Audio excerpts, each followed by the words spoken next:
Yes sir. हाँ। Sir मेरे एक पेशेंट है, वैसे मेरा प्रैक्टिस बहुत अच्छी है, अभी कम से कम 14 से 15 पेशेंट पर डे देखता हूँ। हम्म। Very very good. एक पेशेंट है, शी इज ऑन 76। उनका 1.5 साल पहले हिप जॉइंट टूट गया था। वो किसी भी कारण उनकी मेडिकल रीजंस के कारण ऑपरेट नहीं हो पाया था। अभी लगभग 10 दिन से मैं उनको ट्रीट कर रहा हूँ।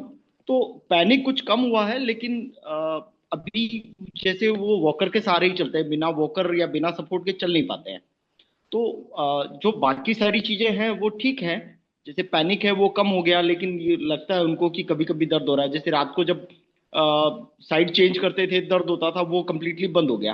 तो अब उसके लिए देखना, वो दो स्पेसिफिकली तीन कुछ। बातें होती है। ये यस पेशेंट सर। का कब से हिप जॉइंट का प्रॉब्लम हो रहा है, कितने दिन से हो रहा है? सर 1.5 साल पहले फ्रैक्चर हो गया था। ओके। तो उसके बाद में उसने और रिकवरी हो गई थी पूरी?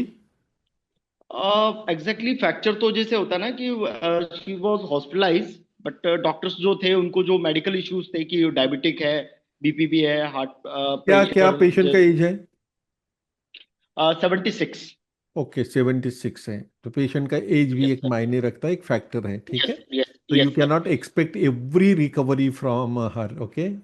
ठीक है, यस पहला। सर। दूसरा, आप रिलीफ देना चाहते हो, तो तीसरा, अगर वो ओवर ओवर एक्सरसाइज या ओवर एक्सर्शन करती हो हिप जॉइंट के ऊपर, तो वहाँ पर उसको एवीएन भी हो सकता है, नेक्रोसिस भी हो सकता है, या सेकेंडरी इन्फेक्शन हो सकता है, अगर उसने ओवर एक्सर्शन किया तो।